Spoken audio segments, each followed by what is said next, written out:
Se não existe amor igual de Jesus, diz aí para quem está perto de você.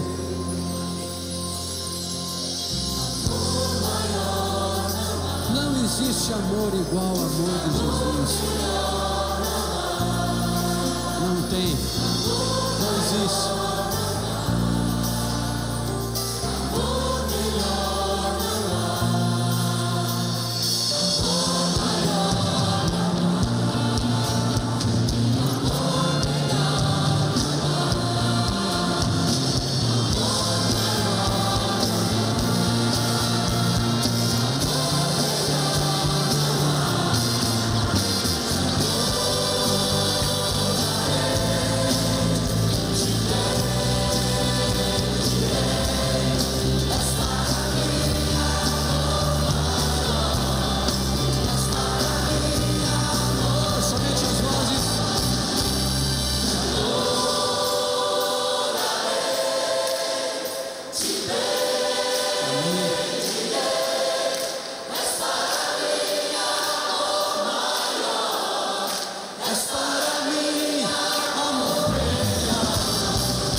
Bom dia para você, bom dia, bom nos reunirmos mais uma vez essa manhã, preparado e separada pelo Senhor para cada um de nós, né?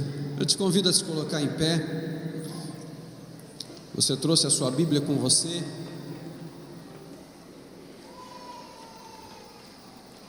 Se está com você aí, eu te convido a abrir no Salmo de número 125.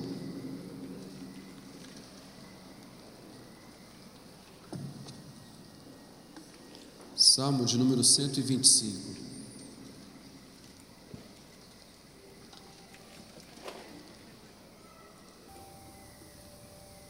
A palavra de Deus diz assim: os que confiam no Senhor são como o monte de Sião, que não se pode abalar, mas permanece para sempre. Como os montes que cercam Jerusalém, assim o Senhor protege o seu povo desde agora e para sempre. O cetro dos ímpios não prevalecerá, e sobre a terra dada aos justos. Se assim fosse, até os justos praticariam a injustiça. Senhor, trata com bondade os que fazem o bem e os que têm coração íntegro. Mas os que se desviam por caminhos tortuosos, o Senhor infligirá o castigo dado aos malfeitores. Haja paz em Israel. Amém? Quero falar com você aqui juntos o Salmo 125 e o verso 1, na versão mais comum que todos nós conhecemos. Cada texto aqui é um pouquinho diferente, mas a versão mais comum diz assim: os que confiam no Senhor são como os montes de Sião, que não se abalam, mas permanecem para sempre. Vamos falar juntos novamente? Os que confiam, que não se abalam, mas permanecem para sempre. Amém?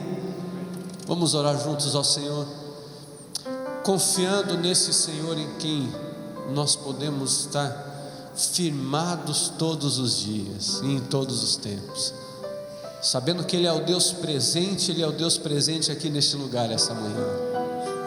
Quando diz ali assim: haja paz em Israel, eu digo assim: Senhor, haja paz na minha vida, haja paz no meu país, haja paz na minha cidade, haja paz na minha casa, porque a paz do Senhor excede todo entendimento e cuida do nosso coração.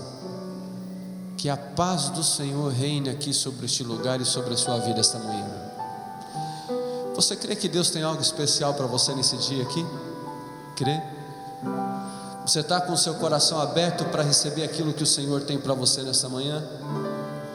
Então faça a sua oração pessoal ao Senhor. Coloque diante dele qual que é o maior motivo pelo qual você veio aqui nesta manhã. Qual a razão maior do seu coração? Eu vou dar um tempinho para você e logo depois nós estaremos orando juntos.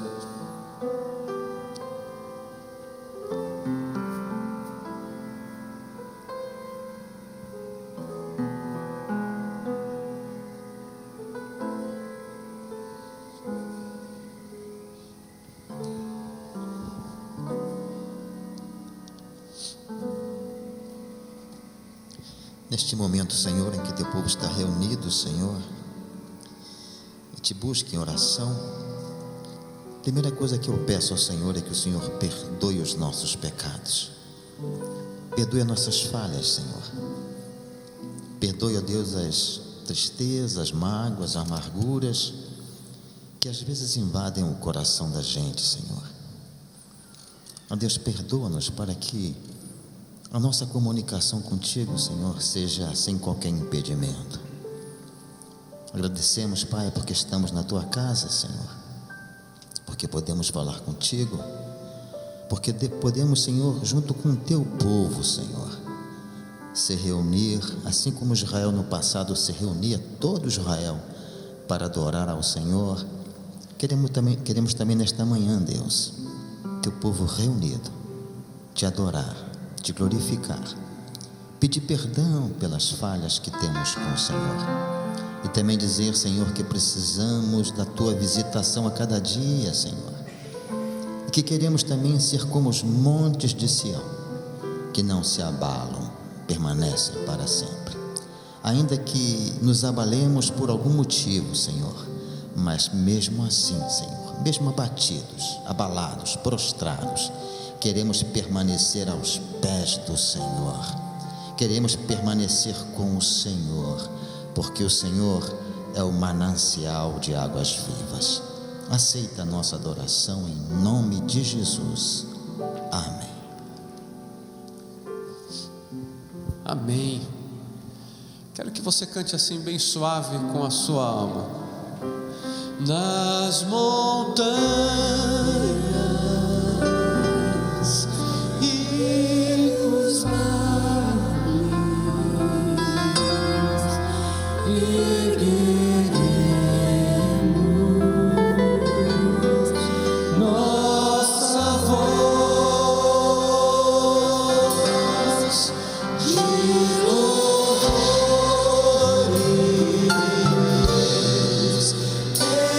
encheremos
vozes, aleluia, aleluia.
Encheremos todo o céu e toda a terra, espalhando sobre a graça do Senhor, falando sobre o favor imerecido do Senhor ao nosso favor.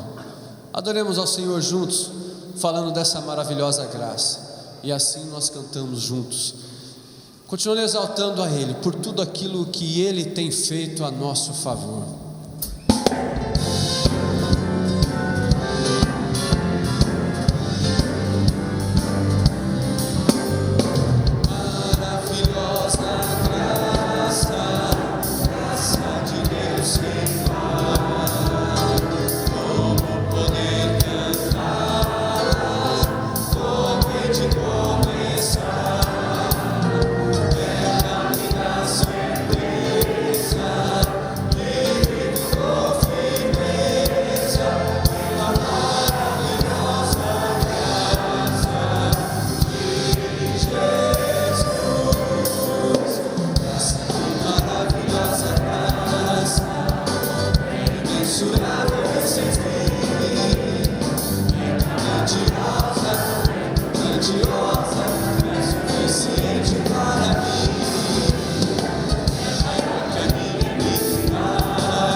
Maravilhosa graça, é imensurável e sem fim. É maravilhosa, é tão grandiosa, é suficiente para mim. É maior que a minha iniquidade, é revelação do amor do Pai. O nome de Jesus engrandece. mais uma vez, maravilhosa graça.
Você pode se assentar, pode se assentar.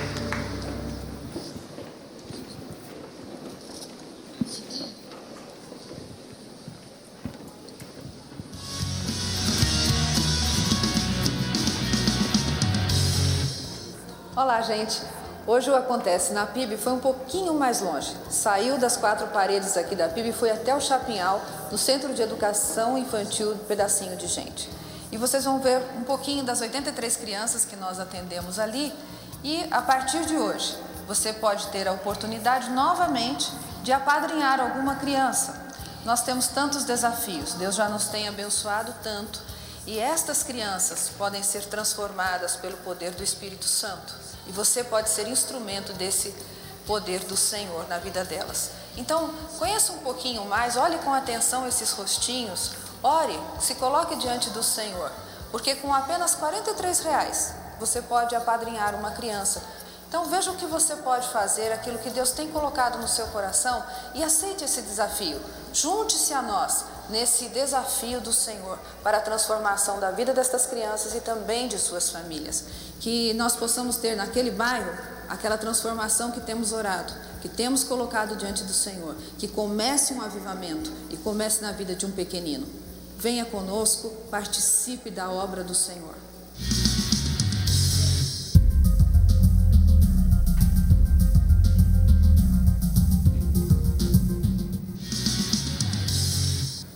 Estaremos aguardando por você no estande da ação social da igreja, ali ao lado da recepção, logo após o culto. Aquilo que Deus falar ao seu coração, nós estamos curiosos para saber. Que Deus abençoe e parabéns aos aniversariantes, que nós veremos agora todos os aniversariantes desta semana. Que Deus os abençoe.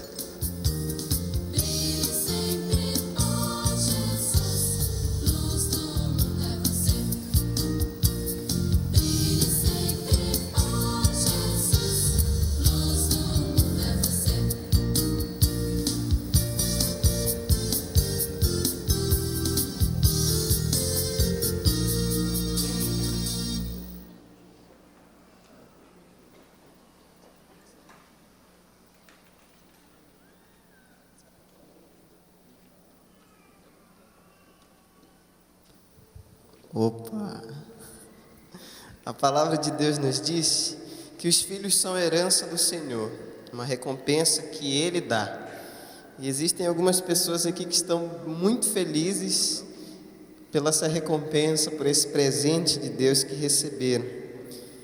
A Fabielle Juliane dos Santos, a Juliana Costa de Senes, Manuela Vieira Leite, Maria Eduarda Paz, Vitor e Arthur. E eu queria convidar essas criancinhas que trouxessem seus pais, seus familiares para virem aqui. Hoje são muitas, né? Vou precisar de muita ajuda hoje. Então, a Fabielle, a Juliana, a Manuela, Maria Eduarda, Vitor e Arthur. Vão chegando aqui familiares, chegando aqui perto, que a gente vai estar agradecendo a Deus por essa dádiva do Senhor que vocês receberam.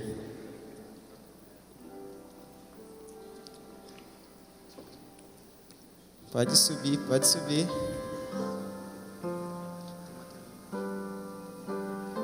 Chega mais para cá, vem mais alguém aqui ajudar. Vitor e Arthur, chamei. Tem muita criança. Pode chegar, família também, amigos que estiverem aí. Vamos deixar esse lugar aqui bem bonito.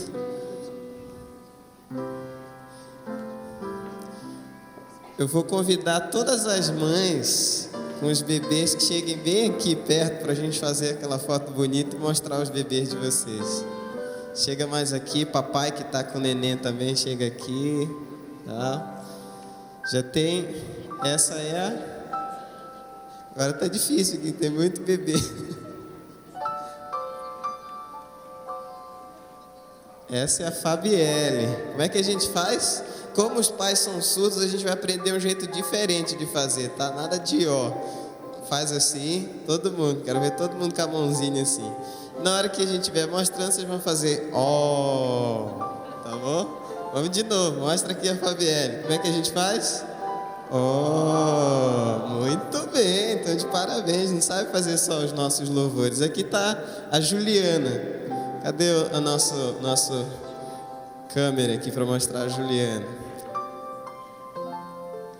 Essa a gente pode fazer ó normal. Ó. E essa? A Manuela. Chega aqui na Manuela. Cadê a Manuela? Olha só a coisinha fofa. Oh!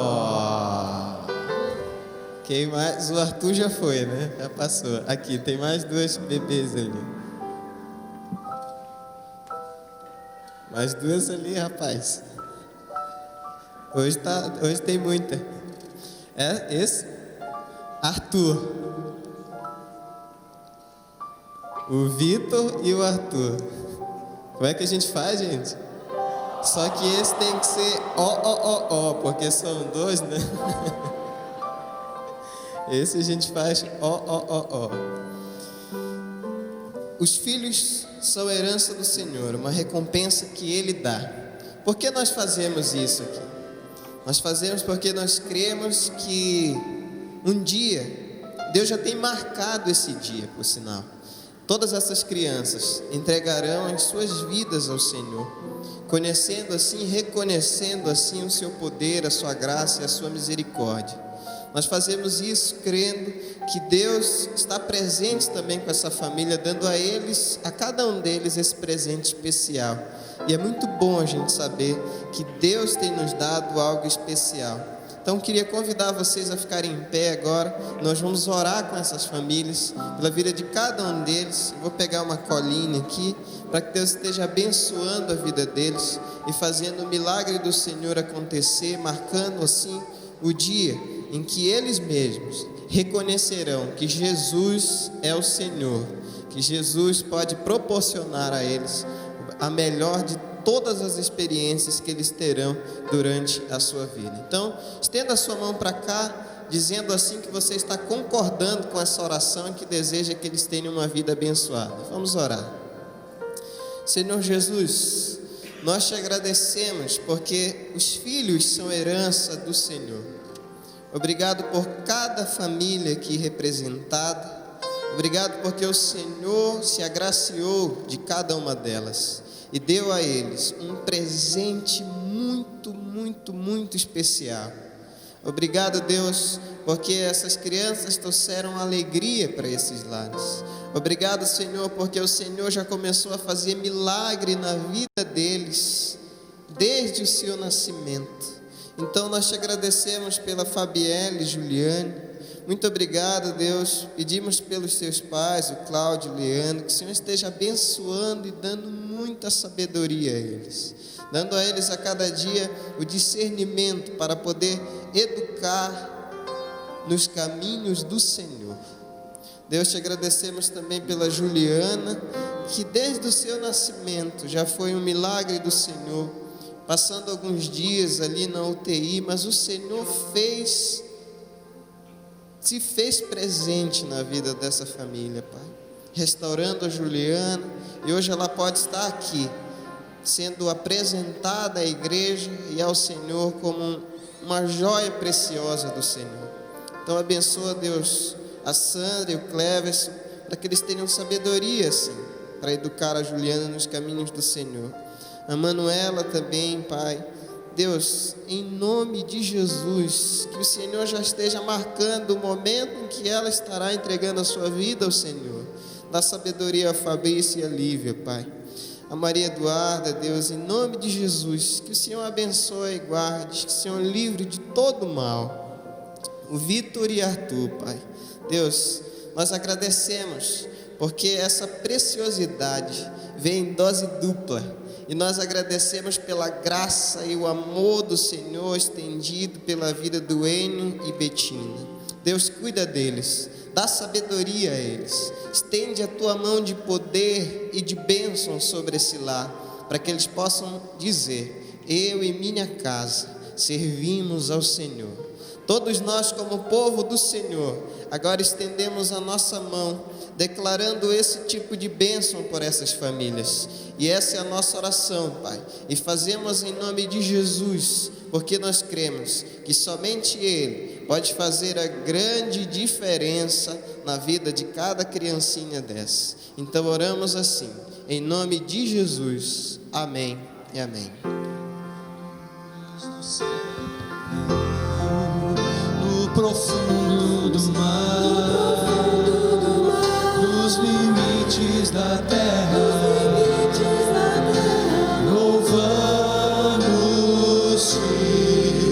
com todo o coração, todo povo e nação, todos num só clamor.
Louvado seja o Senhor e exaltado seja o Senhor nas nossas vidas a cada dia.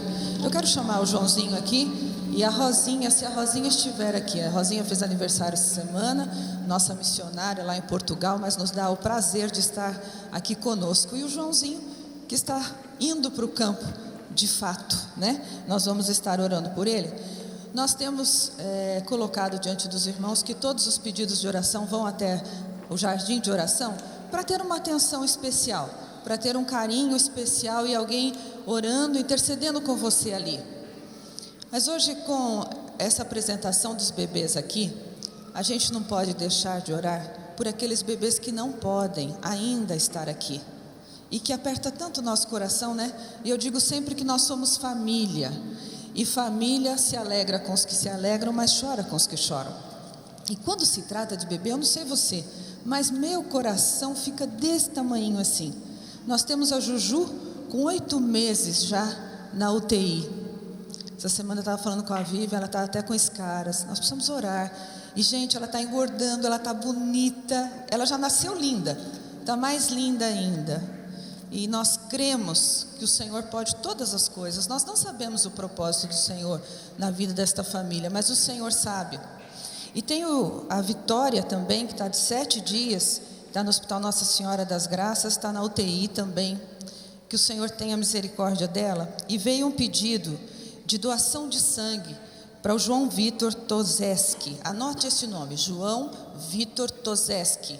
E se você puder doar sangue, vá até o Hemobanco do Hospital Evangélico. Eles precisam de doadores. Então que o Senhor te use. Não só vamos orar, interceder por estas famílias, mas vamos agir também, tá certo? Tantos são os pedidos de oração. Você tem alguma coisa especial para colocar diante de Deus, por você, sua família, ou alguém que você conheça? A gente vê tantas situações difíceis acontecendo no nosso país, no mundo, nesta crise, e nós precisamos interceder. Então vamos nos colocar na presença do Senhor. Se você puder, ajoelhe-se comigo na presença dEle.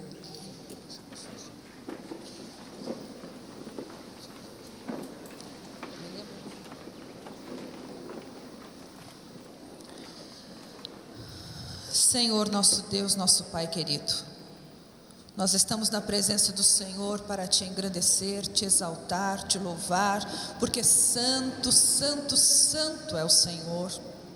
Ó Deus bendito e poderoso, como é precioso estar na tua presença, que precioso é, Senhor, ter a liberdade de estar na tua casa, te louvar com toda a liberdade, Pai. Obrigada, Senhor, porque aqui no Brasil temos esta liberdade, enquanto outros países não têm. Mas nós pedimos a misericórdia do Senhor, que a tua palavra seja livre em todos os cantos do mundo, que ela possa ser pregada a tempo e fora de tempo.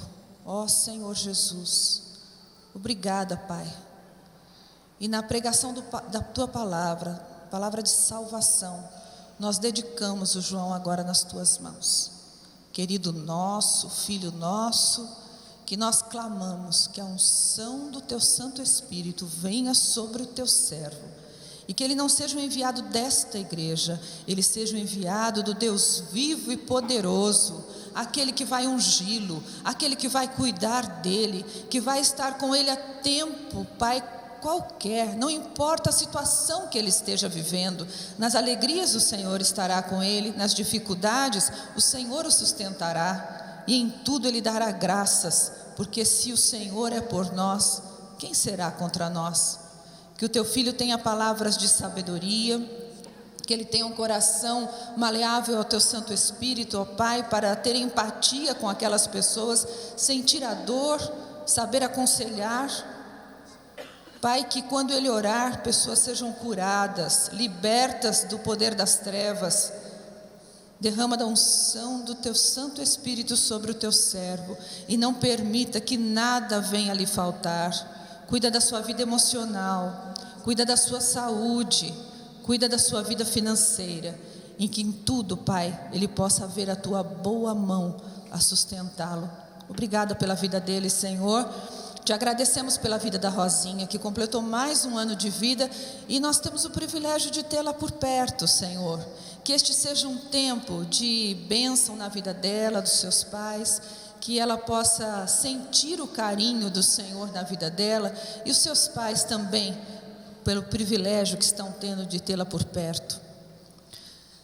Senhor, nosso coração nesse momento se constrange, Pai, em dor, Senhor, por estas crianças que não puderam estar aqui, como estas lindas crianças que estiveram aqui sendo apresentadas diante de Ti.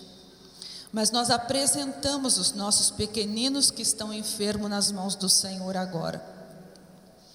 que o Senhor possa pegar cada um deles, estes que foram citados aqui, e aqueles que não chegaram os nomes até aqui, mas que o Senhor está ouvindo agora do coração dos teus servos. Toma na palma das tuas mãos, Senhor, e toca.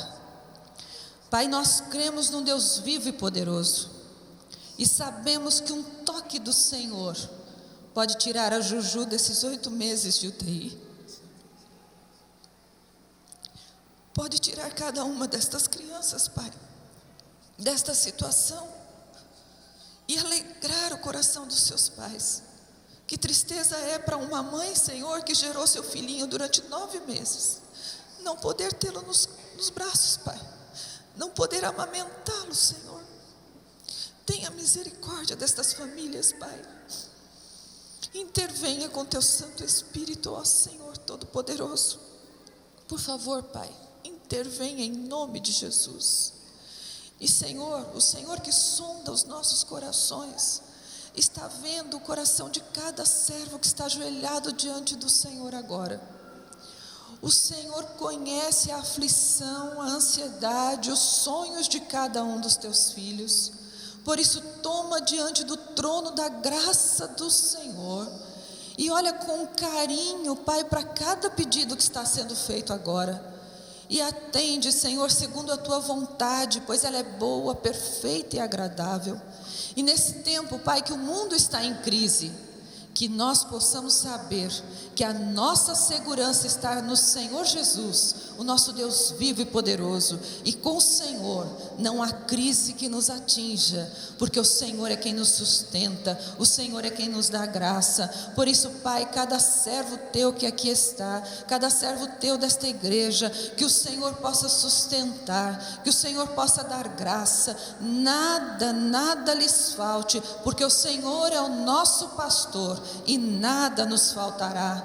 Dá, Senhor, esta confiança ao coração dos teus servos, e que nada nesta igreja seja abalado por esta crise. Ao contrário, que neste tempo nós vivamos o sustento do Senhor, a graça do Senhor, a transformação do Senhor. Queremos ser transformados pelo teu Santo Espírito. Por isso, Pai, em nome de Jesus, derrama do avivamento do Senhor sobre a tua igreja, pois assim nós oramos no teu nome, Jesus, nome forte e poderoso. Amém, Senhor. Amém.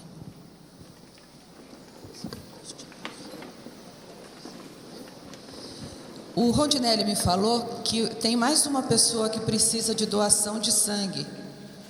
William, aonde pode doar o sangue? Este é no Hospital do Trabalhador. Você pode dizer o nome de William, tá bom? Ele também precisa. E eu vi agora, Fabinha e o Marco estão conosco, fiquem em pé. São ovelhas nossas, podem estar lá em Dallas, mas continuam nossas ovelhas. É um prazer tê-los aqui, que Deus abençoe, viu?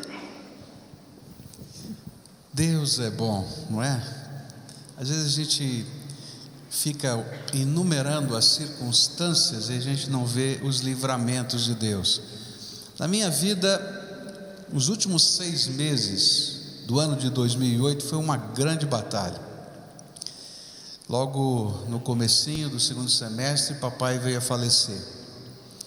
Logo depois, o meu sogro ficou muito doente e quase morreu, não é? E a gente achava que não ia vê-lo sair do hospital, e ele vem se recuperando e participou do casamento da nossa filha. A gente fica feliz com isso. Ao longo dos meses, a minha esposa ficou doente, teve que fazer uma cirurgia. A minha mãe teve que ser internada num hospital psiquiátrico em São Paulo. Então foram meses assim muito intensos. Mas eu quero dizer uma coisa para você: em todo tempo, a graça do Senhor esteve conosco, e a paz do Senhor, que excede todo entendimento, guardou o nosso coração, porque Deus é fiel, Deus é bom, Deus é maravilhoso. E esse é o sentimento que eu queria despertar em você nessa manhã, um sentimento de gratidão, de louvor. Às vezes a gente só encontra ou só olha para as coisas difíceis, mas a gente não vê as maneiras pelas quais Deus esteve conosco em todas elas. A presença dEle, o socorro, as pessoas que Ele levanta ao nosso redor, os instrumentos humanos e os sobrenaturais que nos cercam. Por isso, bendito seja o nome do Senhor. Por isso, o judeu, quando ia ao templo, ele tinha uma regra no seu coração, e inclusive o Velho Testamento ensinava assim, dizia: ninguém vá de mãos vazias ao templo do Senhor, porque é tempo de a gente agradecer, de a gente bem dizer o nome do Senhor. E quando você vem e traz uma cesta básica como essa, você adora a Deus, fazendo aquilo que Jesus ensinou, que quando um dos pequeninos deste mundo são assistidos por nós, nós glorificamos o nome do Senhor, como se nós estivéssemos assistindo ao próprio Senhor Jesus. Quando você consagra o seu dízimo, a sua oferta alçada, você está dizendo: Senhor, eu reconheço que em todas as áreas da minha vida, Tu és digno da minha adoração. E esse é o tempo que eu queria convidar você a consagrar ao Senhor o seu dízimo, a sua oferta, um alimento, alguma coisa que possa se transformar em bênção na vida de outras pessoas e avanço do reino de Deus. Esta semana é uma semana especial. O segundo terço da última laje vai ser concretado essa semana. Está quase terminando a última laje, mas também estou quase terminando todos os fundos da construção, porque a gente não tinha previsão de fazer essa última laje. Então, se hoje você puder dar uma oferta especial para essa concretagem, em louvor ao nome do Senhor, em gratidão e reconhecimento da sua graça, assim o faça. Mas lembra, só tem sentido se for para adorar a Deus. Adore ao Senhor junto conosco.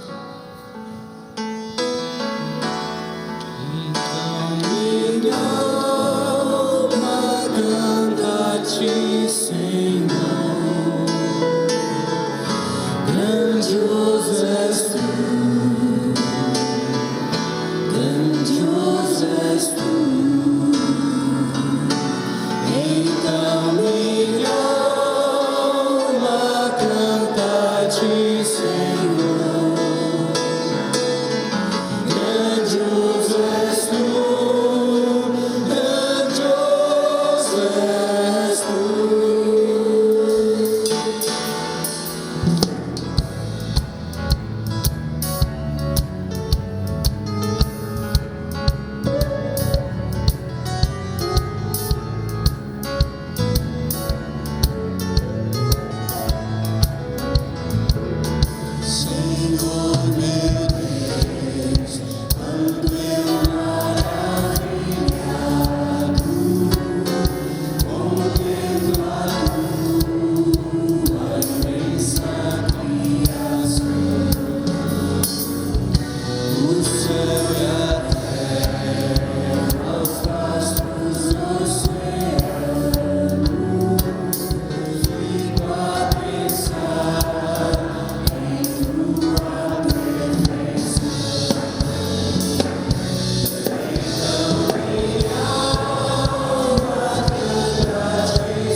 Pode se colocar em pé e cantar. Minha alma canta a ti, Senhor.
Grandioso é o Senhor.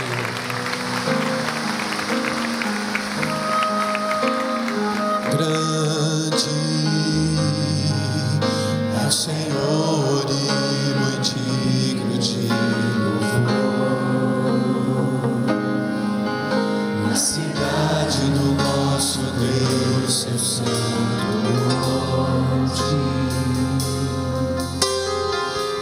Alegria de toda a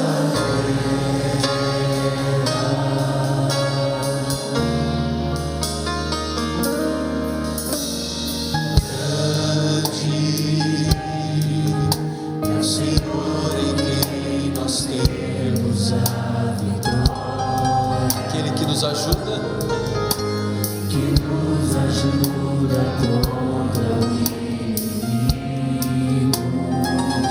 contra o isso diante dele nos prostramos.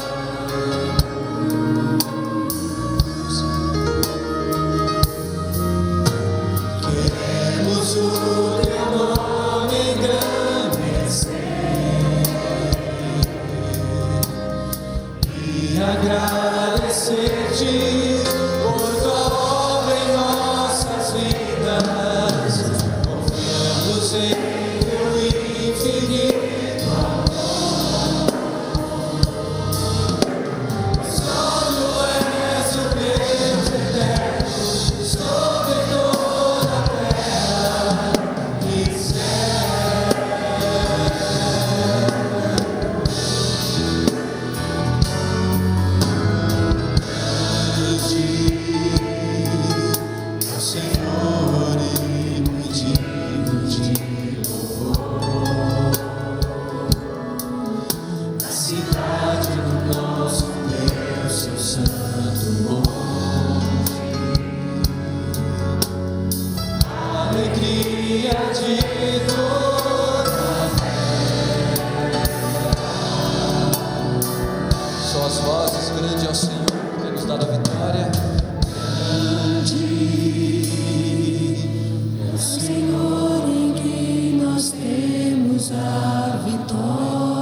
Senhor Jesus. Você pode se sentar. e a gente quer adorar a Deus. Se você não pôde trazer nada hoje de manhã, não é? Então tem lição de casa aqui dos alimentos, tá? Você vem no culto da noite, passa no mercado antes, compra alguma coisa. Eu não tenho dinheiro para comprar uma cesta básica, mas compra lá 1 quilo de arroz. Isso você tem, não tem? E aí traz para cá, porque você não imagina o que essas coisas fazem. Eu só vou contar uma historinha para vocês, tá? Você sabia, você não sabe quem são as pessoas, mas que tem 5 funcionários trabalhando aqui na igreja, que eram pessoas que andavam pelas ruas e dormiam nas ruas, que foram retiradas da rua, enviada para uma casa de recuperação, liberta das drogas, receberam Jesus como Senhor e Salvador das suas vidas, e retornaram, e nós empregamos aqui porque sabemos que o poder de Jesus é tremendo e transformador, e vários deles vão para uma casa de recuperação, a igreja ajuda, ou irmãos ajudam a cobrir o custo dessa casa de recuperação, e todas as casas pedem pelo menos 2 cestas básicas por mês. Então quando você entrega uma cesta dessa, você está tirando alguém da rua, para fazer alguém ser pessoa cheia de graça, normal, ser humano que pode ter uma pensão para morar, um trabalho, e assim conquistar ou reconquistar devagarinho a sua família, porque às vezes foi tão grande o estrago que não dá simplesmente para voltar para casa, e a gente tem feito esse trabalho. Então, às vezes a gente olha essas coisas e só vê coisas. Eu queria que você visse como nós vemos pessoas que Deus tem usado para abençoar. Amém? Então você tem lição de casa hoje? Eu não ouvi. Tem ou não tem? Olha lá, hein? Presta atenção no que você vai fazer, tá? Para a glória do Senhor Jesus, sempre para Ele, só para Ele, sabendo que Deus abençoe, que Deus faz multiplicar em graça tudo quanto a gente pode fazer, e no nome dEle. Nós temos estudado a palavra de Deus no livro de Isaías, capítulo 1. Começamos a estudar a semana passada e vamos continuar estudando esta semana. Semana que vem nós vamos ter um feriado prolongado do carnaval, muitas pessoas viajam, alguns irmãos da nossa igreja vão estar no retiro da igreja, mas eu quero dizer para os irmãos que eu vou estar aqui pregando de manhã e à noite. Então se você estiver aqui na cidade, vem para cá, vamos adorar a Deus, tá? Se tiver alguém na sua casa visitando você, porque às vezes a gente não viaja, as pessoas chegam em nossa casa, traz, que é uma grande oportunidade da gente falar da graça de Deus. Capítulo 1 de Isaías, como a gente começou a estudar semana passada, fala de uma crise que estaria afetando várias áreas da vida do povo de Deus, como uma consequência de atitudes absurdas que eles estavam vivendo. A chave desse texto está no capítulo 1, versículo 4. Ai desta nação pecaminosa, povo carregado de iniquidade, raça de malignos, filhos corruptores, abandonaram o Senhor, blasfemaram do Santo de Israel e voltaram para trás. É como se o Deus Todo-Poderoso falasse através do seu profeta: você está preocupado com a crise, mas o que você imagina que poderia ocorrer quando atitudes absurdas são vivenciadas pelo meu povo? Como se Deus estivesse dizendo através do seu profeta: o que eu tenho visto é o cúmulo do absurdo, e não posso mais suportar estas coisas. E aí, a semana passada nós vimos algumas coisas que Deus falou que eram o cúmulo do absurdo. A primeira delas era o filho que não reconhece a autoridade do pai, e ele falando da família e falando também do relacionamento do ser humano com o Deus Todo-Poderoso. Ele disse: olha, até o boi sabe quem é o seu dono, o jumento entende quem manda nele, mas o homem não é capaz de entender quem é Deus. Segunda coisa que Deus chamou um absurdo é o doente que não se deixa tratar. e a palavra de Deus diz: olha, está cheio de ferida, está machucado da cabeça aos pés, chora de dor, mas quando a gente diz, olha, para tratar essa ferida tem que haver arrependimento, transformação, mudança, ele diz: não, deixa eu ficar com a minha feridinha. E ele diz: não entendo, isso é o cúmulo do absurdo. A terceira coisa que vimos a semana passada foi o absurdo do faminto que não aceita pão, está morrendo de fome, e alguém chega e diz assim: está aqui um pão para você. Ele diz assim: me alertaram que essa expressão não existe aqui no Paraná, né? Porque eu falei, é pão de banha ou pão de água, né? Não tem esse negócio de pão de banha aqui no Paraná? Não? Aquele pão bem molinho, como é que vocês chamam? De leite? Então tá bom. Então pão de leite ou pão de água, né? Ele diz assim: esse aqui é pão de água. Eu não como pão de água, só como pão de leite. E diz assim: peraí, olha só, eu venho oferecendo a graça, a misericórdia, a transformação, e eles não aceitam. E por fim, o crente que não vive a sua fé, que ele vai ao templo, ele faz grandes celebrações, ele tem grandes liturgias, mas ele não pratica os valores do reino de Deus na sua vida.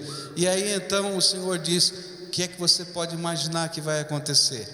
Essa crise é fruto daquilo que o homem tem plantado nessa terra. A Bíblia diz: do que se queixa o homem, a não ser dos seus próprios pecados. E eu queria continuar a olhar para esse texto, os outros absurdos que Deus viu no meio desse povo. E eu queria ler os versículos 21 a 28 do capítulo 1 de Isaías e continuar a meditar nessa palavra. A palavra de Deus diz assim: vejam como a cidade fiel se tornou prostituta, antes cheia de justiça e habitada pela retidão, agora está cheia de assassinos. Sua prata tornou-se escória, seu licor ficou aguado, seus líderes são rebeldes, amigos de ladrões, todos eles amam o suborno e andam atrás de presentes. Eles não defendem os direitos do órfão e não tomam conhecimento da causa da viúva. Por isso o soberano, o Senhor dos exércitos, o poderoso de Israel anuncia: derramarei minha ira sobre os meus adversários e me vingarei dos meus inimigos. Voltarei minha mão contra você, tirarei toda a sua escória e removerei todas as suas impurezas. Restaurarei os seus juízes como no passado, os seus conselheiros como no princípio, e depois disso você será chamada cidade de retidão e cidade fiel. Sião será redimida com justiça, com retidão, os que se arrependerem, mas os rebeldes e os pecadores serão destruídos, e os que abandonam o Senhor perecerão. Senhor Jesus, ajuda-nos a compreender a Tua palavra e abre os nossos olhos para que sejamos capazes de enxergar como essa palavra pode ser aplicada aos dias de hoje, à minha vida, à vida dos meus irmãos, da nossa sociedade, de tal maneira que possamos discernir os tempos em que estamos vivendo. Que o Senhor se revele aqui entre nós, que o Senhor esconda cada um de nós atrás da cruz do Senhor Jesus, de tal maneira que resplandeça entre nós a Tua glória. É aquilo que oramos em nome de Cristo. Amém e amém. Esse trecho que estamos meditando hoje pela manhã na palavra de Deus, fala de um absurdo, é da pessoa casada que não quer viver um pacto de exclusividade e de fidelidade. É aquela pessoa que se casa, tem uma família, mas que ao mesmo tempo tem tantos casos e tantos envolvimentos afetivos e sexuais com tanta gente que o vínculo da família não pode existir. E Deus está dizendo assim: olha, isso é um cúmulo do absurdo. Você consegue entender que isso é o cúmulo do absurdo? Agora, é exatamente isso que está acontecendo com o meu povo. E por causa disso, quando os valores da nossa vida são corrompidos, esses valores interiores vão fazendo com que as nossas práticas, o nosso jeito de ser, seja totalmente afetado por esses valores. E então o Senhor começa a descrever o cenário através de contrastes. E nessa secção o contraste se faz através do propósito de Deus para o seu povo e para a sua cidade, a cidade de Jerusalém.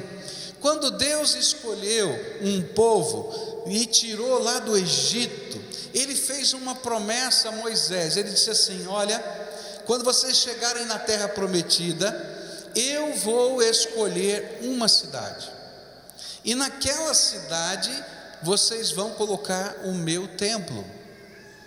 E da mesma maneira como eu habito no meio do povo de Israel, numa tenda, num templo móvel, para que vocês pudessem sempre entender que eu quero estar no meio de vocês, e que vocês são uma nação santa, um povo escolhido, um povo sacerdotal, um povo que eu quero derramar a minha bênção, eu quero estar no meio de vocês. E eu vou fazer isso quando a nação estiver na sua terra, escolhendo uma cidade. E quando Deus escolheu a cidade de Jerusalém, Ele tinha um propósito, que a cidade fosse um referencial na terra da presença de Deus. Que as pessoas, quando falassem do nome de Jerusalém, entendessem que ali estava o templo de Deus, que fossem ali para buscar coisas que tenham a ver com o Senhor. Naturalmente, ela se tornou a capital daquela nação, mas mais do que ser um centro político, um centro econômico, a vontade de Deus era que ela se tornasse um referencial do compromisso com Deus na terra. Mas a maneira como o povo agia e a infidelidade que reinava, tanto na fé como nos valores morais da sociedade, faziam com que a cidade, que deveria ser símbolo de pureza, santidade, como a noiva ou esposa do Senhor, uma figura que vai vir para o Novo Testamento e vai se referir à igreja, ela tornou-se um ícone de prostituição. Quando você fala em prostituição no mundo, a cidade que é o ícone de prostituição no mundo chama-se Amsterdã, na Holanda. E Deus está dizendo o seguinte: Jerusalém, que era para ser a terra santa, virou a Amsterdã do mundo de então. E as coisas começam a ser mexidas.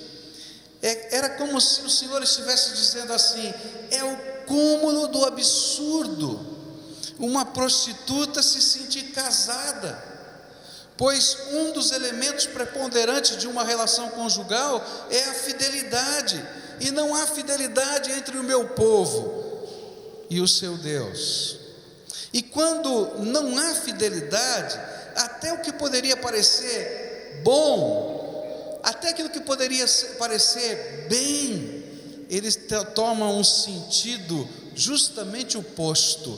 Ele se transforma amargo e mau. E aí então o Senhor vai usar uma série de comparações para mostrar como as coisas estão ficando feias, e aquilo que tinha uma intenção de ser bonito ficou horrível, sem gosto, sem prazer. E ele vai dizer assim: olha, a prata naquele tempo era valiosa, como é hoje, mas mais valiosa, e representava a maior parte dos adornos que uma mulher usava. E ele disse assim: olha, é tão triste o que eu estou vendo, que quando eu vejo a minha noiva, a minha esposa, usando as suas joias de prata, eu não vejo beleza, eu vejo como se ela tivesse pendurado escória, lixo sobre o seu corpo. E Deus vai fazendo esse contraste. seu marido ou sua esposa pode estar com a roupa mais bonita, pode estar usando as joias mais preciosas, e pode chegar com aquela beleza exuberante, mas se você sabe que seu marido ou sua esposa acabou de vir de um encontro e traiu você, aquela beleza vira lixo, não é verdade? A gente não é capaz de ver beleza, porque a sujeira que está por detrás se sobrepõe àquilo que parece ser precioso. E Deus está dizendo isso. Eu estou vendo o meu povo carregado de pecados, carregado de atitudes que eu não posso aprovar, e ainda que eles estejam diante do templo, quando eu olho aquele templo, eu digo, não tenho prazer. Outra comparação que ele faz aqui, que é muito forte, ele vai dizer assim: o belo se torna vil, mas o precioso se torna escória. E ele vai dizendo, não dá, eu não aguento. E ele vai dizer assim, olha só que coisa tremenda, esta cidade que era para ser a cidade de justiça, ela se transformou no cúmulo da injustiça. Ele diz, num antro de assassinatos. E é interessante porque Deus diz assim, olha, é o cúmulo da injustiça, porque não tem jeito de reparar. Se você é roubado, você tem jeito de ser reparado de alguma maneira, indenizado ou até trabalhar e reconstruir a tua vida. Mas se alguém rouba o sopro de vida de você, fica dentro da gente um sentimento vil, tão forte, porque não tem como reparar. E ele está dizendo, olha só, essa cidade que era para ser essa cidade de justiça, de retidão, virou um antro de assassinos. Você não tem mais segurança nas ruas. Eu acho que não tem nada a ver com o Brasil, né? É que a gente se tranca dentro de casa para o bandido ficar na rua. E Deus está dizendo uma coisa tremenda, quando os valores da fé não estão dentro da nossa casa, não estão dentro do nosso coração, o belo se torna vil. Eu estava ouvindo um casal essa semana da igreja que trabalha com pessoas em situação de risco, e ele dizendo de uma família que foram atender, e essa família tem 2 filhos, um viciado em álcool, outro em crack, que a casa desse casal, muito pobre, os 2 são cegos, tem todos os seus armários trancados a cadeado, uma corrente e um cadeado. Eles não saem de casa, porque se sair, quando voltarem não tem mais nada, porque eles roubam tudo que tem em casa para vender e transformar no seu vício. E às vezes quando eles estão naquela intensa loucura, eles batem no papai e na mamãe até que eles abram os cadeados.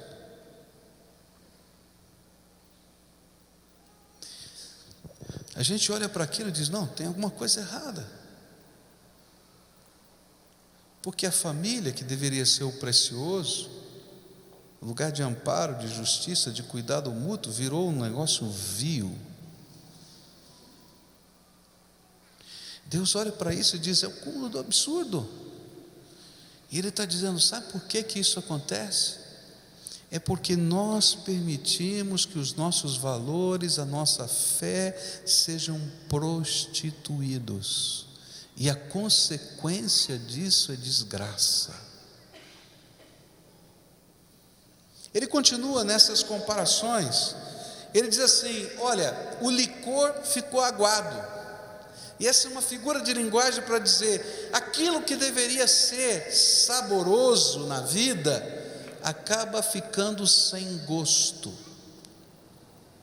E queridos, tem muita gente sonhando com o sabor da vida, mas sentindo o gosto amargo da vida todo dia na sua boca, porque aquilo que deveria ser bom e abençoado por Deus está completamente distorcido pelo nosso jeito de viver, e a gente acha que a gente é o máximo. E aí ele vai adiante: olha, quando a gente vive uma sociedade assim, valores assim, família assim, então pode ter certeza, aqueles que deveriam ser os controladores da justiça, a autoridade na terra, se tornam sinônimo de corrupção. E aí ele está falando dos políticos daquele tempo. Seus líderes são rebeldes, amigos de ladrões, todos eles amam o suborno e andam atrás de presentes. Eles não defendem o direito do órfão e não tomam conhecimento da causa da viúva. E diante desta realidade, Deus se vê na necessidade de intervir para restaurar os seus propósitos entre aqueles que Ele amou e desposou. E essa é uma coisa que a gente não gosta de ouvir. Se Deus não intervém, nós chegaríamos a um nível tão grande de injustiça, de maldade, de anarquia, que seria impossível viver nessa terra. Então Deus intervém, e é isso que o profeta está falando. Deus começou a intervir. E aquilo que a gente está vivendo, ele está falando do contexto dele naquela época, nada mais é do que Deus dizendo: chega, não aguento mais. Esse tipo de prostituição moral, esse tipo de prostituição de valores, esse tipo de prostituição que representa a gente não ter nenhum padrão para a vida, tudo vale. Quando tudo vale, nada presta, queridos. E aí então o verso 24 do nosso texto diz de uma maneira muito forte: por isso, o soberano, o Senhor dos exércitos, o poderoso de Israel anuncia: derramarei minha ira sobre os meus adversários e me vingarei dos meus inimigos. Voltarei minha mão contra você, tirarei toda a sua escória e removerei todas as suas impurezas. E aqui Deus usa uma outra figura de linguagem. Os metais preciosos, para eles serem preciosos, eles precisam ser purificados. E eles são colocados no cadinho, não é? Que é um instrumento feito de cerâmica, para que você possa colocar aquele metal em altíssimas temperaturas e ele possa derreter.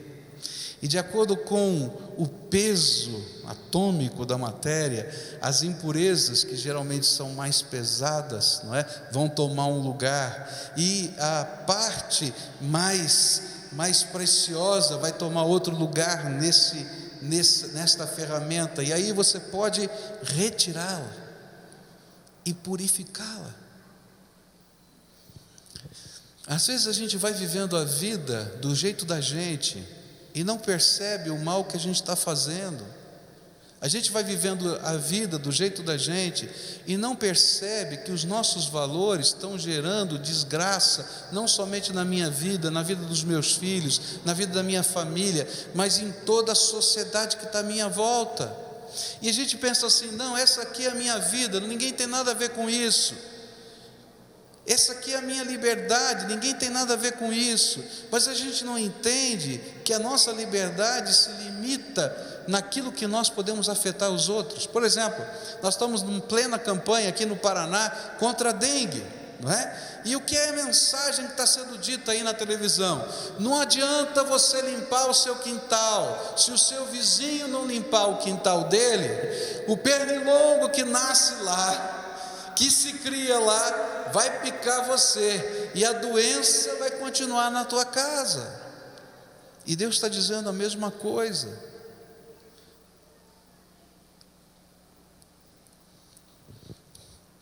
ou nós entendemos que a nossa vida está conectada com Deus e conectada com essa terra, e que os nossos atos têm consequências,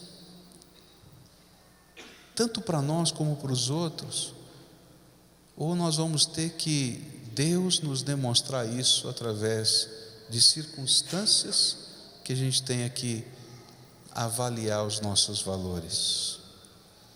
O que o Senhor está falando aqui nesse texto é uma coisa tão forte.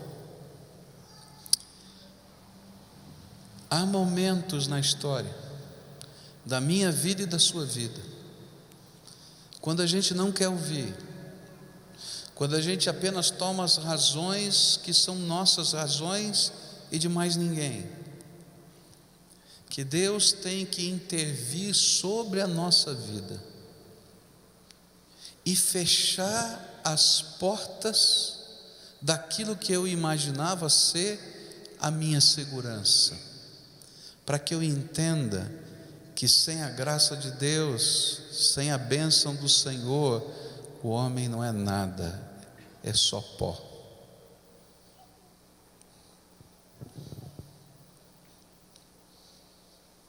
A palavra de Deus diz no final desse texto: Sião será redimida com justiça, com retidão, e os que se arrependerem vão passar por esse processo. Mas os rebeldes, os pecadores, serão destruídos, e os que abandonam o Senhor perecerão. Deus em cada geração dá oportunidades. Oportunidade para a minha geração e para a sua geração é entender os valores preponderantes da vida, que eu preciso de Deus, que eu preciso de uma família, que os valores que constroem a minha casa, eles não podem ser apenas a média do que a multidão está fazendo, mas eles devem ser os valores da graça, escritos nas Escrituras, e que muitas vezes a gente vai andar na contramão da maioria dos seres humanos, mas quando nós fazemos isso, nós nos tornamos aquilo que Jesus ensinou: o sal da terra e a luz do mundo. E Ele está dizendo para o seu povo, quando o povo dele, aqueles que estão aqui nesse templo, perderam ou se prostituíram com os valores desse mundo, então está na hora de Deus intervir tremendamente.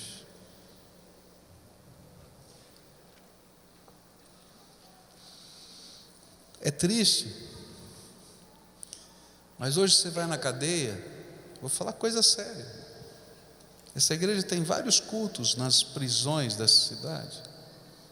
A gente vai na cadeia e é comum chegar alguém para tocar o violão e cantar, e eles começam a pedir os hinos. Oh, canta aí aquele hino. E aí a gente começa a achar estranho, né? Na cadeia pedindo hino, né?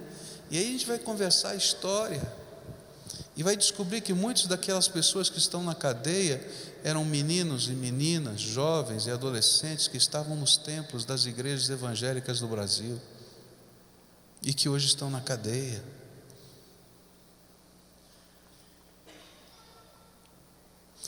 Quando nós deixamos de ser o sal da terra e a luz do mundo, Deus tem que intervir.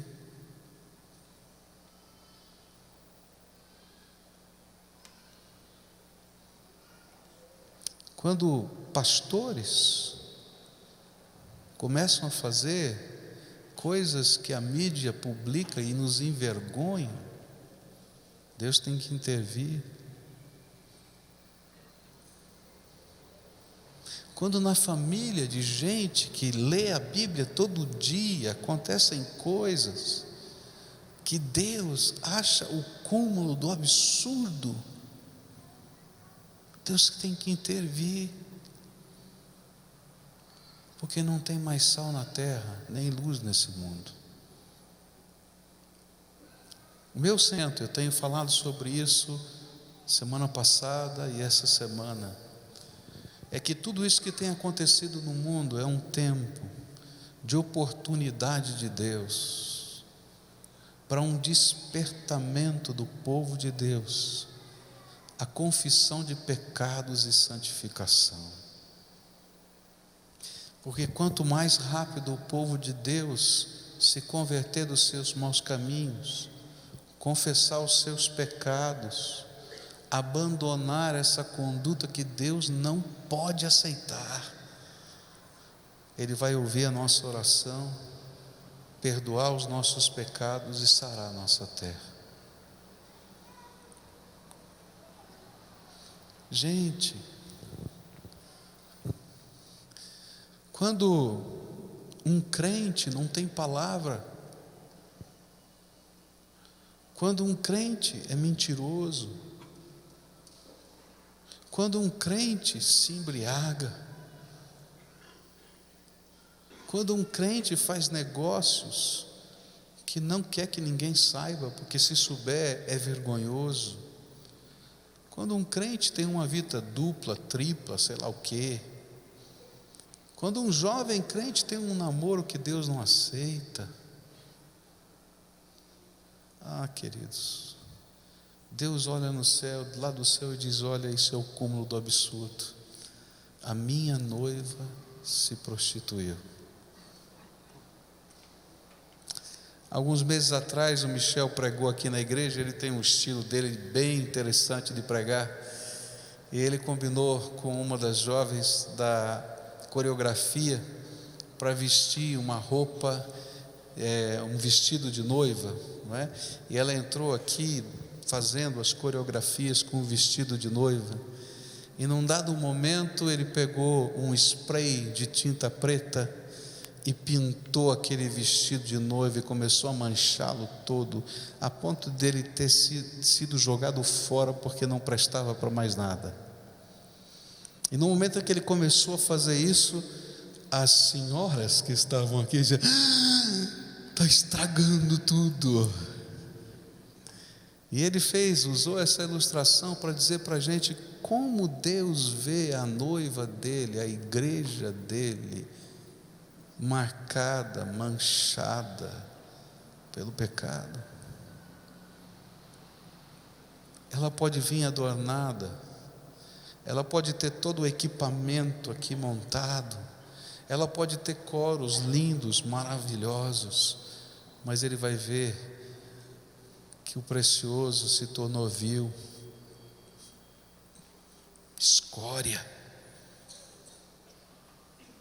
Ele vai ver que o saboroso ficou sem gosto, porque não há beleza nestas coisas.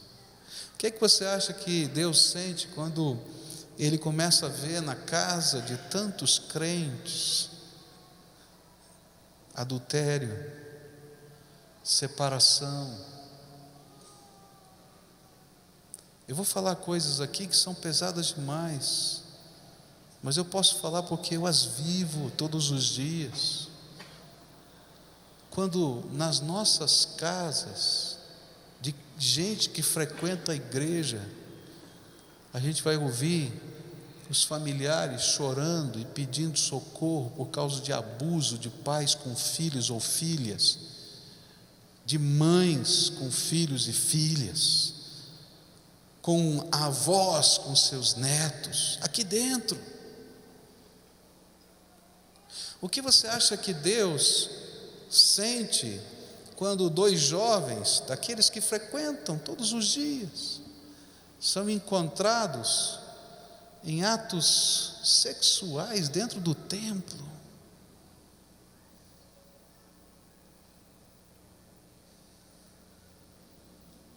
Eu não estou falando de coisa que está acontecendo lá em tal lugar, estou falando aqui, nessa cidade, e alguns destes aqui, no meio desse povo. Deus vai dizer: é o cúmulo do absurdo, e eu vou me levantar. O que é que você faria se isso estivesse acontecendo na tua casa?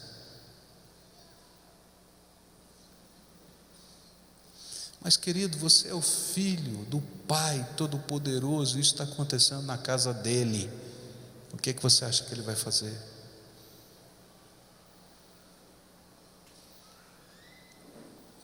O que o Espírito Santo de Deus está falando nesses dias, pelo menos ao meu coração, eu tenho sido tremendamente incomodado por isso. Eu gostaria de, durante esses dias de tanta pressão política, social e econômica, pregar só mensagens de esperança. Esse é o meu estilo, é o que eu gostaria de fazer. Mas o Espírito Santo de Deus tem me incomodado tremendamente para dizer: olha, a única esperança é arrependimento, confissão de pecados e mudança de vida. É renovação de pactos com o Senhor dentro de casa. É fazer da casa o altar de Deus. Eu estava lendo um pouco da história da nossa cidade, e tem uma coisa muito bonita que os poloneses trouxeram para o Brasil. Eles fugiram da Polônia porque eram católicos romanos e foram obrigados a se transformar em católicos ortodoxos, e eles não concordavam com isso, e muitos deles migraram para o Brasil, porque o Brasil era um país católico. E quando eles chegaram aqui, naquele sonho de que eles poderiam praticar a sua fé com liberdade, e eles começaram a ir às igrejas católicas brasileiras, eles descobriram uma coisa tremenda: os padres não falavam polonês e eles não falavam português, e eles não conseguiam fazer nada e ter comunhão com os seus irmãos. E então os pais poloneses fizeram uma coisa muito interessante. Em toda a casa daqueles primeiros poloneses, eles colocavam na sala de estar um lugar de adoração. E todo pai assumiu o compromisso de ser sacerdote da sua casa. E todas as noites ele reunia os seus filhos e a sua esposa, e era o sacerdote da sua casa. Quando eu li isso, eu falei: puxa vida, que coisa tremenda aconteceria no Brasil, que coisa tremenda aconteceria em Curitiba, que coisa tremenda aconteceria nesta igreja, se cada pai, se cada marido entendesse que ele foi designado por Deus como sacerdote da sua casa, e ele estivesse diante do seu povo, da sua família, para estar com os seus filhos, com a sua esposa, todas as noites na presença de Deus, e discutir com eles os valores de Deus para a vida. Não somente Deus seria honrado, mas os nossos filhos, que têm sido educados pelas escolas desse mundo, pelos terapeutas desse mundo, seriam tratados segundo o propósito de Deus, dentro de casa, nos valores da família. Onde estão os homens de Deus? Onde estão os sacerdotes de Deus nessa terra? Porque uma das bênçãos que nós aprendemos através dos reformadores é que não existe mais um único sacerdote ou pastor, mas Deus colocou todos aqueles que Ele encheu com o Espírito Santo como sacerdotes de Deus nessa terra. E se um dia você recebeu Jesus como Senhor e Salvador da sua vida, você é um sacerdote de Deus que tem um ministério a cumprir nessa terra. E o primeiro ministério que qualquer ser humano tem é a sua casa. Como vai o seu sacerdócio? Como vai a tua família? O que nós precisamos, queridos, é arrependimento e mudança. E nessa manhã eu queria orar com você por isso. O que é que o Espírito Santo de Deus está mostrando para você, que Ele olha, que tem lá dentro da sua casa, que deveria ser uma extensão da casa de Deus, porque você é filho dEle? E Ele está dizendo assim: é o cúmulo do absurdo. E não está lá fora, está na tua casa. que tem lá nos teus negócios, na tua empresa, que Deus está olhando e dizendo assim: na minha casa, com os meus filhos? Isso é o cúmulo do absurdo. O que é que tem no contexto da tua família, que Deus está olhando para você e está dizendo: você é meu filho, a tua casa é a extensão da minha casa. Estas coisas Deus quer que os seus filhos tenham a coragem de confessá-las como pecado, e não somente num ato litúrgico bonito, dizer: ah, Senhor, eu reconheço que é pecado, mas ter a coragem de dizer: Senhor, se avilta o teu coração, ainda que seja com prejuízos incríveis,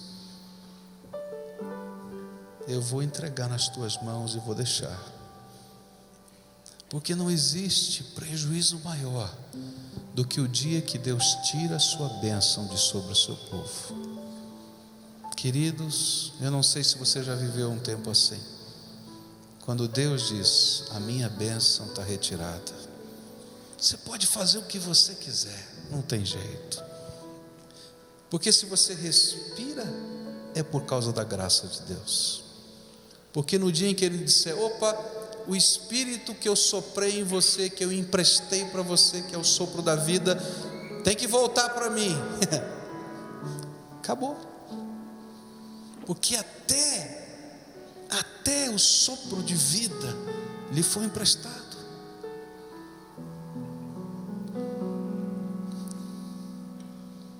É triste, é pesado, mas Deus está falando isso. Lê esse texto na sua casa, medita naquilo que Ele está falando, veja se não tem a ver com o tempo que a gente está vivendo, gente. Vê se não é uma descrição do cenário do mundo de hoje, sem tirar nem pôr. E dá uma olhada se a tua casa não faz parte desse cenário. Eu hoje queria orar com você uma oração de arrependimento, de confissão, de entrega, de abandono. E eu creio no poder de Jesus para transformar. Alguns anos atrás eu estava num dos retiros aqui da nossa igreja com a juventude, e Deus me incomodou no meio do sermão. E sabe aqueles incômodos do Espírito? E Ele disse assim para mim: olha, você vai pedir, porque alguns jovens que estão aqui, filhos desta casa, estão envolvidos com drogas, e você vai pedir para eles deixarem as drogas aqui dentro, aqui na plataforma. Eu falei: Senhor, mas são todos filhos dos nossos irmãos aqui. E o Espírito Santo diz: fala. E eu me surpreendi quando eles se levantaram e começaram a trazer coisas que eu nem conhecia. Mas sabe qual é a bênção? Um daqueles jovens que me trouxe aquilo, na verdade ele não trouxe na hora, ele bateu no meu quarto no meio da noite, chorando e trazendo as coisas que ele havia trazido para aquele retiro. E nós consumimos aquilo, jogamos fora, oramos juntos. E quando eu vejo aquele moço e quando eu ouço falar dele, meu coração se alegra. Uma família bonita, seus filhinhos, porque Deus restaura. Deus restaura, mas restaura aqueles que querem ser restaurados, mas Ele confronta aqueles que endurecem o seu coração. Se você hoje quer ser restaurado, o caminho da restauração é confissão, é entrega, é assumir com Deus um pacto, uma aliança, em que os valores dele serão os valores da tua vida, da tua casa, da tua família. Maridos, pais, homens, prestem atenção. Nós estamos numa sociedade que retirou o valor do Pai, porque na verdade nós consumimos esse valor. Quem sabe não seja você que precisa instalar o altar de Deus dentro da sua casa. Está na hora. Se o Espírito Santo de Deus está falando com você, e se você quer de fato, de verdade, confessar os seus pecados e fazer essa entrega, eu vou convidar você a vir aqui à frente. E eu sempre faço isso e digo para você por quê. Não é porque esse lugar é santo, é porque se a gente não estiver disposto a ouvir o comando de Deus e fazer as coisas do jeito de Deus aqui dentro do templo, quando você sair ali fora, você não vai ouvir o comando de Deus. E a gente abre mão do controle para dizer: Tu és o Senhor da minha vida.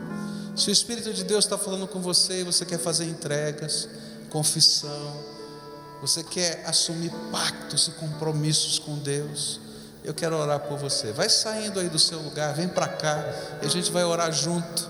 Se tiver famílias que o Espírito de Deus está batendo forte em cima de valores, vem marido, vem mulher, venham filhos, venham todos, venham diante do Senhor, para dizer: Senhor, nós vamos assumir pactos contigo, vamos consertar coisas, vamos mexer nos valores. O Senhor tem propósitos para nós. A quem o Espírito Santo está falando, vem para cá em nome de Jesus, vem para cá em nome de Jesus. Aqueles a quem o Espírito Santo de Deus está falando, Ele falou com você, você sabe que foi com você essa história, que Ele tocou a tua vida, que Ele mexeu no teu coração. Então está na hora de assumir esse compromisso com o Senhor, da sua casa, ser casa, extensão da casa de Deus nessa terra. Então venha em nome de Jesus, venha. Chega de dar trombada com a vida, chega de dar trombada com Deus, chega, é tempo de recomeço.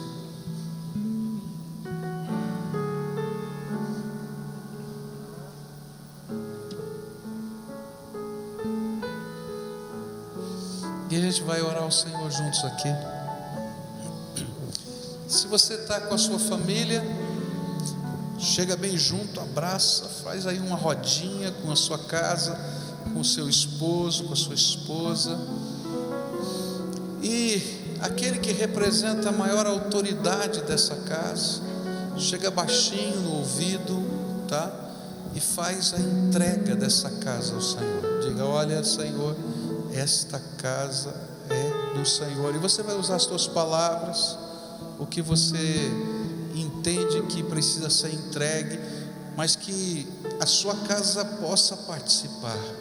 Se você está sozinho aqui, você coloca diante de Deus a tua vida e a tua casa. Aqueles que não estão aqui, diz: Senhor, a minha casa vai ser uma extensão da tua casa. O Senhor vai me ajudar, e aquilo que for preciso entregar, confessar, largar, quebrar, o Senhor vai nos dar coragem e autoridade para fazer.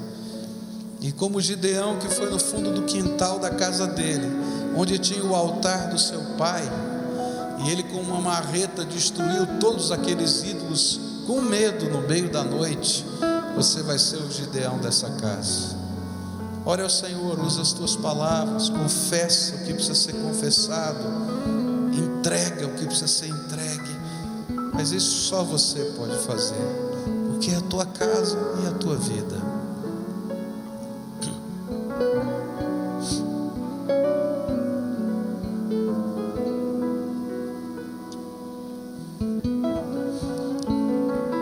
Se você confessou, então agora, como sacerdote da tua casa, como servo de Deus dentro do seu lar, abençoa cada membro da tua família. Diz o nome: eu quero abençoar fulano, que ele seja bendito do Senhor, nisso, naquilo. Sabe, essa é uma das bênçãos de ser sacerdote. A bênção de Deus flui através da gente. Então abençoa os seus queridos. Agora eu quero orar por você. Senhor Jesus, aqui tem um povo que é teu, é um povo sensível à tua voz, é um povo maleável à tua vontade, por isso eles estão aqui, Senhor.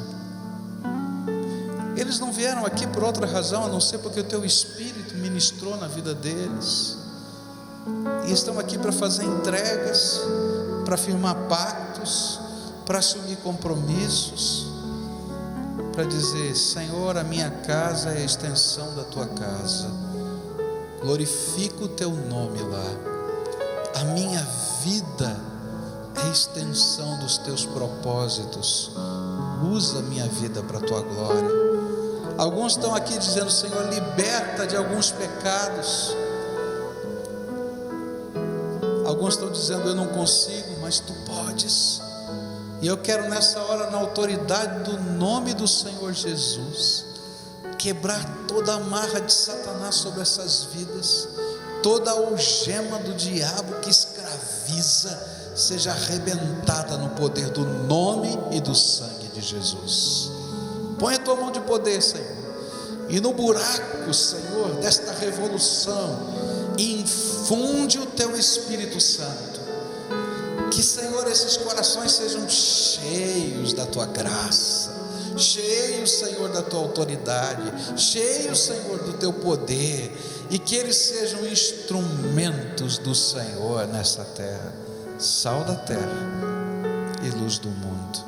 Abençoa, Pai, e sela esse pacto com a tua graça. É em nome de Jesus que eu oro. Amém. Amém. Todo o povo de Deus de pé. Você que está aqui, se você está com a sua família, dá um abraço, né? Gostoso, diz: nós vamos andar com o Senhor. O Senhor é a nossa bênção, né?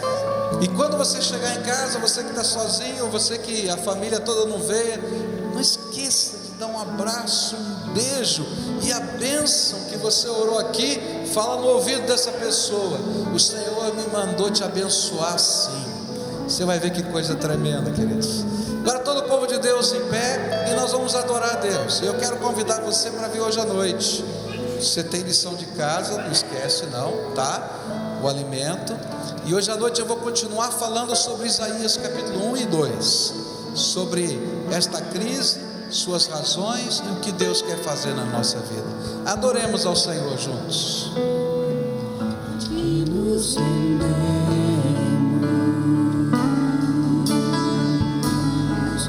com tudo que temos, os conceitos, o corpo, a emoção, a esperança, o temor e a razão.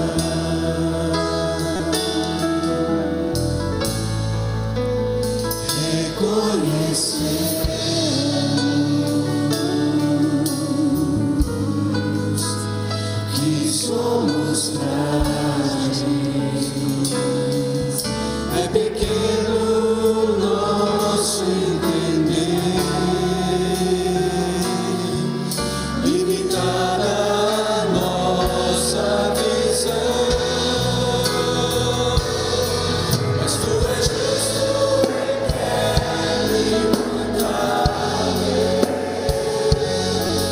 a promessa é firme e imutável, mas o teu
na graça do Senhor Jesus e nos vemos aqui à noite, amém?